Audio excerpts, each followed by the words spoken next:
ఆవకాయ మన అందరిది, గోంగూర పచ్చడి మనదేలే. ఆవకాయ మన అందరిది, గోంగూర పచ్చడి మనదేలే. ఎందుకు పిజ్జాలెందుకు బర్గర్లెందుకు పాస్తాలింకెందుకులే.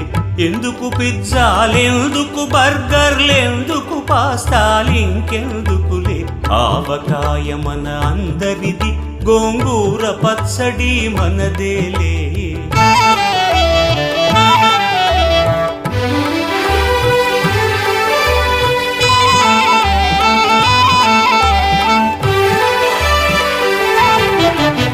ఇడ్డెన్లలోకి కొబ్బరి చట్నీ, పెసరట్టులోకి అల్లమురా. ఇడ్డెన్లలోకి కొబ్బరి చట్నీ, పెసరట్టులో